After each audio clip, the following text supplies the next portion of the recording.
muito boa tarde, seja bem-vindo a mais uma entrevista aqui do Tempo e Dinheiro. Hoje é terça-feira e vamos acompanhar tudo o que acontece principalmente na pecuária, na produção de suínos e, lógico, os custos de produção, falar sobre os preços, a expectativa de mercado.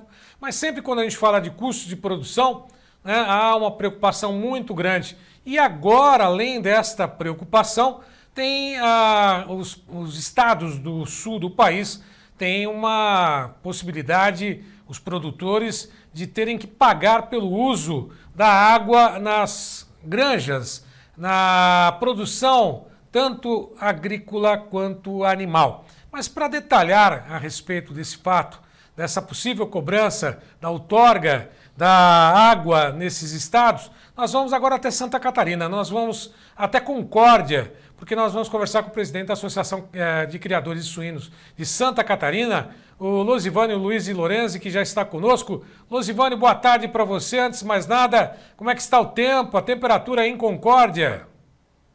Boa tarde a você, boa tarde a todos os nossos amigos que nos assistem. Realmente é um prazeroso voltar ao Tempo e Dinheiro aqui para conversar. E é um tempo muito bom, uma temperatura mais amena, o tempo limpo, não está mais chovendo, e aquele calor que estava abafado até esses dias foi embora, graças a Deus. Estamos aí num outono, bem outono mesmo. Bom, e essa questão da outorga da água, cobrança para produzir alimentos, isso está sendo discutido, vai passar, já passou? Como é que está essa discussão aí no sul do país, principalmente Santa Catarina e também no Rio Grande do Sul, estado do Paraná? Como é que está essa discussão, Losivânio?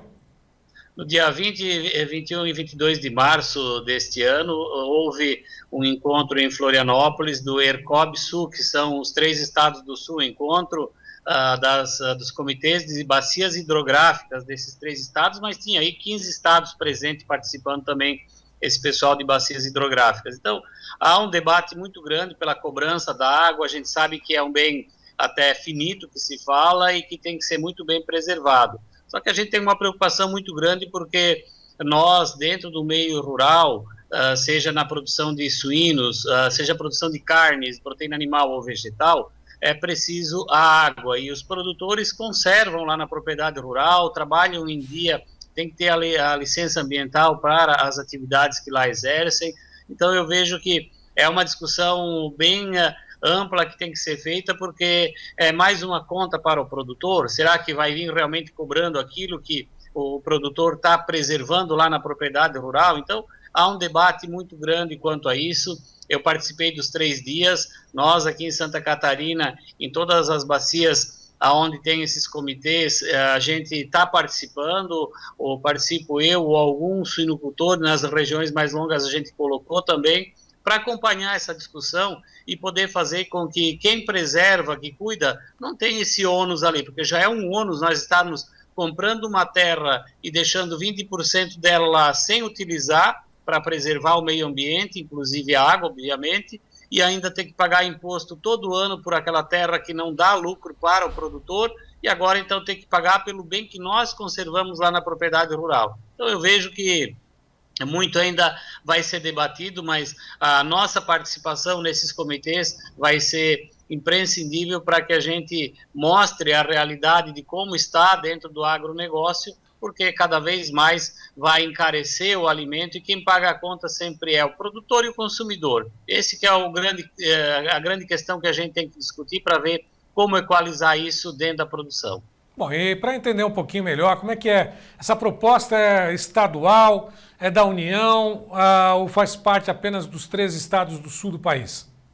É uma lei nacional que tem, mas precisa de regulamentação do poder estadual também, né? Então isso tudo tem que passar pelas Assembleias Legislativas, mostrar qual é o valor que será cobrado por metro cúbico de água que retira aí, os usuários de água que cadastraram na outorga, principalmente quem pegam de rios, né, principalmente na irrigação, que é onde é o consumo maior também, nessas questões. Então tudo isso tem que ser regulamentado, por isso que o produtor ele tem que estar muito atento a isso, participar das discussões. Eu sempre digo, entrar num ambiente neutro para ver realmente o que estão propondo e a gente poder sugerir dentro daquela realidade onde cada um possa estar usufruindo aquele bem ali que é de todos, né? é um minério, então é do povo, e nós temos que ver qual é a melhor forma de fazer com que continue tendo esse bem, mas que não onere a cadeia produtiva de alimentos, porque senão vai ficar caro também para o consumidor. E de alguma forma, os estados do Sul, Santa Catarina sobretudo, são pioneiros em vários aspectos, leis, enfim, e até mesmo na produção. Seria pioneiro o estado ou a região pioneira nessa cobrança também? Corre esse risco? Há alternativas a serem discutidas também? É lógico que ainda está numa discussão ampla. Isso pode ter alguma alternativa ou você pessoalmente acredita que essa cobrança realmente vai ser efetivada? Eu vejo que quem não está fazendo um uso consciente e racional da água, esse vai ter que pagar realmente para depois ele ver que ele vai ter que começar a pensar diferente.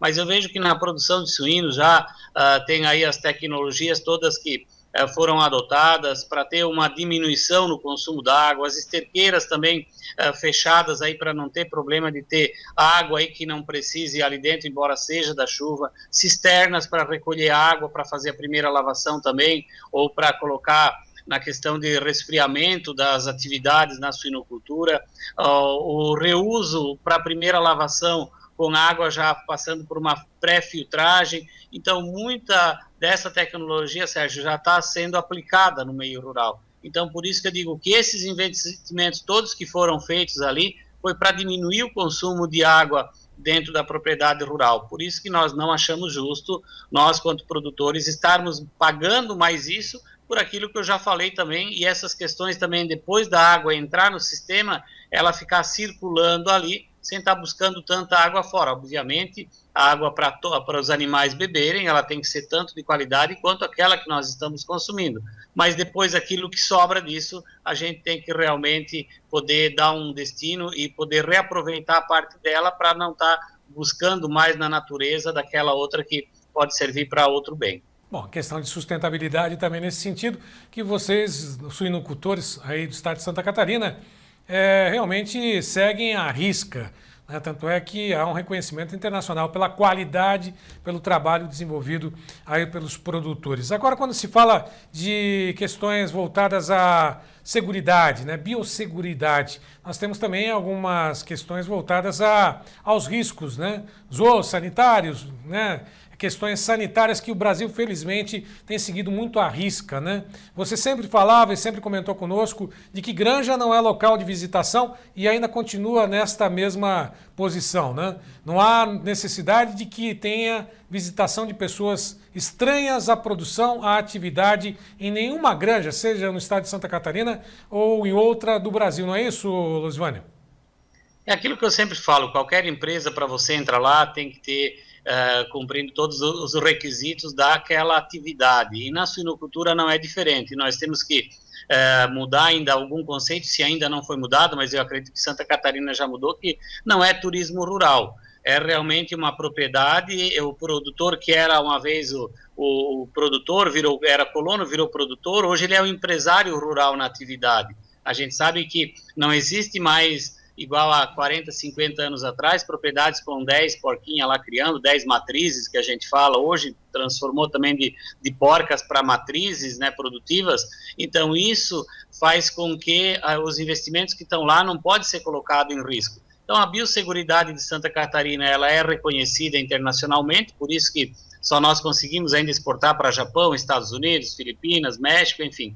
São países que valorizam pela qualidade diferenciada de sanidade que nós temos. Mas sempre dá para fazer mais, né? Eu sempre falo que a cada dia tem que fazer mais e melhor, né? A gente tem que ser melhor que ontem, não tão bom quanto amanhã, então essa evolução é constante. Então estamos aí juntamente com a Secretaria de Estado da Agricultura, Pesca e Desenvolvimento Rural e também a SIDASC trabalhando em algumas outras normativas para que 100% das nossas propriedades, que está bem próximo disso, mas as que ainda não estão, que cumpram aí todos esses quesitos sanitários de cercamento, por exemplo, das propriedades, e eu acredito que logo nós estaremos, então, concluindo isso para dar um passo maior nessa questão de biosseguridade, porque as doenças estão cada vez mais próximas, né, a velocidade com que existem essas contaminações, nós temos que mitigar, e é justamente através disso, mostrando que a empresa rural é só quem trabalha lá dentro e assegurando todos os quesitos sanitários exigidos para aquela produção. E Santa Catarina realmente tem dado exemplo em cima disso. Bom, com relação ao mercado, né, exportações, ampliando esse volume exportado, cartão de visitas da suinocultura vem com a marca de Santa Catarina, sem dúvida nenhuma.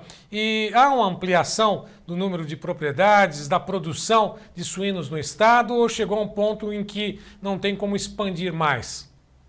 Sempre tem como expandir. A preocupação sempre é quando um produtor que fez a história para chegar até onde chegou, de alavancar Santa Catarina a ser o maior produtor e maior exportador, ele não consegue crescer para atender as demandas do mercado, que as indústrias cada vez mais olham a questão de logística e custos. Então o produtor ele tem que, ao invés de ter 100 matrizes, vai para 200, de 200 vai para 400, e hoje os módulos das empresas são 1.100 matrizes por propriedade rural. Então a gente vê que alguns estão saindo da atividade e outros estão crescendo. Há 15 dias teve a inauguração de uma granja de 1.800 matrizes, um investimento de 14 milhões de reais, aqui próximo, no município próximo à Concórdia. Então ali já dá para ver o patamar como está a suinocultura. Então continua, eu não diria que continua crescendo em matrizes, melhorando a produtividade, porque hoje uma granja que entra moderna no sistema, toda climatizada, ela tem uma produtividade muito maior do que uma granja que está aí com 30 anos, 25 anos na atividade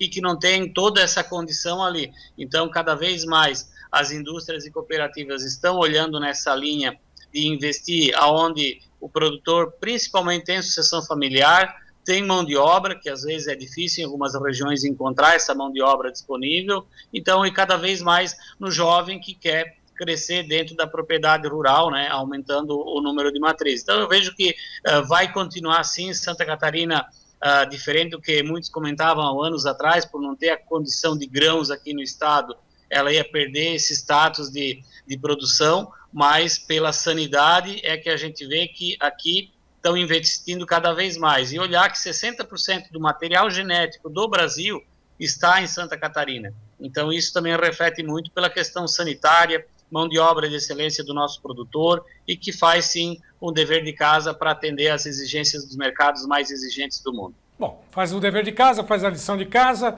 e é lógico, o retorno de tudo isso daí tem que ocorrer da mesma forma de que os investimentos também são feitos. Como é que está o mercado nesse momento? Está fechando a conta? É uma pergunta que eu sempre falo, mas se está fechando a conta, às vezes é muito estreita a margem. Está dando para poder pelo menos segurar as pontas com esses custos um pouco menores aí da alimentação ou não? Sem dúvida, hoje se nós olharmos o momento de compra da matéria-prima e a comercialização dos animais, está sobrando um pouquinho, já está fechando a conta. É claro que não podemos esquecer do passivo aí de 3 anos praticamente que tivemos de prejuízo na atividade, então isso vai ter que aumentar muito ainda a margem de lucro daquilo que está sobrando hoje para o produtor botar a casa em dia, pagando essas dívidas, fazendo algum ajustezinho daquilo que comentei antes ali na propriedade rural, daquilo que ele não conseguiu fazer num investimento maior, trocar tecnologia e tudo mais, mas hoje o mercado está girando em torno de R$6, R$6,20 numa média do estado, né, a comercialização, e o custo é em torno de R$5,90. Então já está começando a sobrar um pouquinho para o produtor. Agora, quando se contabiliza o custo do leitão ao nascer até chegar hoje no abate, ainda falta um pouquinho, porque ele consumiu milho de R$70, R$80 ali atrás. Hoje o milho está em torno de R$65 a saca. O farelo de soja, que chegou na pandemia ali há 2 anos atrás, a 3 mil praticamente a tonelada, hoje está em torno de 1.850 a tonelada. Então a gente vê que tem ainda margem para cair um pouco mais o custo de produção, pelo que a gente vê de produção, e o Brasil também não deve exportar tanto, e a diminuição nas atividades de suinocultura e a própria avicultura em consumo, pela melhoria na conversão, começa então a sobrar um pouquinho mais de milho e o preço tende a cair um pouquinho mais. A gente não é contra o produtor de grão trabalhar no prejuízo, né? Não somos a favor, melhor dizendo, do produtor de grãos trabalhar no prejuízo, mas também a gente olha que é mercado, igual também nós tínhamos uma sobra de animais e o preço caiu muito, mas hoje a atividade em si, ela está rentável na compra e venda. Bom, é só questão de mercado mesmo. O mercado interno está reagindo, o foco agora, é lógico, não existe foco a falar, não, vão atribuir ou vão privilegiar o mercado interno em detrimento do mercado externo. Pelo contrário, a atividade é produzir, exportar, manter o mercado interno. Quem que está mantendo ou quem está consumindo mais? Mercado interno ou mercado externo? Está sempre consumindo mais aqui no Brasil, dentro do país, ou a gente está produzindo mais para exportação? Qual que é a conta nesse sentido, Losiane? Sem dúvida, dentro do país é que mais se consome, dá 75% é mercado interno e 25% mercado externo. E vale ressaltar que no mercado externo, uma coisa muito boa que está acontecendo é a pulverização de novos mercados, que nós tínhamos uma concentração muito forte no mercado da China, né? E aí agora, então, nesses 2 últimos anos, caiu bastante a exportação para aquele mercado, mas teve vários mercados pequenos que vinham comprando pouco, que têm aumentado gradativamente as importações da nossa carne. E esse trabalho que a BPA está fazendo de pulverizar mais as exportações traz uma tranquilidade maior para nós produtores, porque dá um equilíbrio maior na conta, né? Então a gente não fica refém de um mercado só, como já fomos da Rússia, como fomos da China, e pulverizando mais a gente consegue então ter uma tranquilidade maior. Mas o que tem que focar realmente também é mais no mercado interno, porque é uma proteína de qualidade, é uma proteína barata, e o consumidor ele tem que ir cada vez mais aproveitando isso, porque não existe hoje aquela situação de para consumir carne suína tem que estar bem cozida, porque tem aquele bichinho que vai para a cabeça, que ainda algumas raras vezes a gente escuta isso. A produção ela se profissionalizou, hoje o animal não tem mais contato com as fezes praticamente, é tudo ração balanceada, é um animal que tem 24 horas por dia um veterinário à disposição, então ele tem 100% dos nossos suínos tem plano de saúde, quando a gente olha nessa linha. Eu vejo que falta um pouco o brasileiro ser um pouquinho mais ousado, e também os nossos açougueiros, né, aqui a grande maioria deles, quando alguém vai pedir uma carne para churrasco, sempre oferece carne bovina, então tem que começar a mudar, oferecer carne suína também, que eu tenho certeza que vai cair no gosto da população pela saudabilidade, pela qualidade, e porque realmente é uma carne que ela tanto combina com o doce ou o salgado. E de alguma forma, cortes, né, dos mais variados. Antigamente você tinha 3, 4 cortes apenas, mas hoje são inúmeros, né, para atender a todos os gostos, todos os pratos, né? Carne realmente diferenciada nesse sentido. Bom, de alguma forma o mercado está se preparando para temperaturas mais amenas e até mesmo futuramente o inverno aqui. Isso a indústria, aliás, vocês já estão se preparando para aumentar a produção e visando também festas do final de ano, que começa agora, se não estiver enganado, não? Sem dúvida, o animal ele leva aí praticamente quase um ano para chegar no abate, né? Tem melhorado bastante o tempo, adiantado isso, e as empresas elas sempre estão com o olho lá no futuro mesmo, né? Então, com relação à questão de aumento de produção, a gente viu que os juros altos travou muito isso nos últimos anos. Então, o que está melhorando é a produtividade dentro das propriedades rurais. Há 2, 3 anos atrás, mamava-se 24, 25 por fêmea ano. Agora já está passando de 30, né? Então, isso faz a diferença para aumentar a produtividade, mais animais para abate, com o mesmo número de matrizes. E outra questão é a genética, o quanto que ela evoluiu. Também, ao invés de abater animais de 115, 105, 110 quilos, está se abatendo de 120 a 130, tendo uma conversão boa e não tanto teor de gordura na carne. Então, isso tudo evoluiu, e eu acredito muito que vai fazer a diferença, sim. Nós estamos, além de vários cortes, como você comentou, também temos as porções fracionadas, para uma pessoa só, se ela quer levar um bifezinho para casa para comer numa refeição, ele leva só aquele, e então isso tem feito a diferença também para melhorar o consumo, que eu acredito que cada vez mais uma das carnes que mais vai alavancar no consumo no mercado interno é a carne suína, por todos esses fatores já que foram comentados. Estava comentando com o pessoal aqui o pernil, né, a panceta, né, uma delícia, né? O torresminho ali, a panceta, torresminho, né?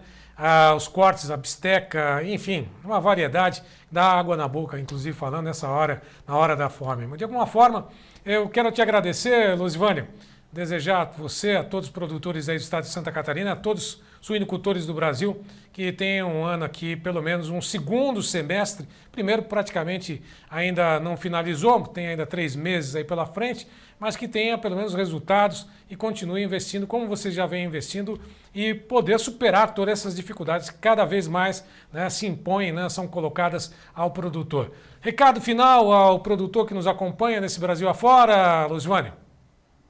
Que ele olhe muito bem da porteira para dentro, para manter a propriedade livre de qualquer doença, que ele sempre, quando vai dormir, pensa o que pode melhorar nessa questão de biosseguridade, e quando acorda, que coloque em prática.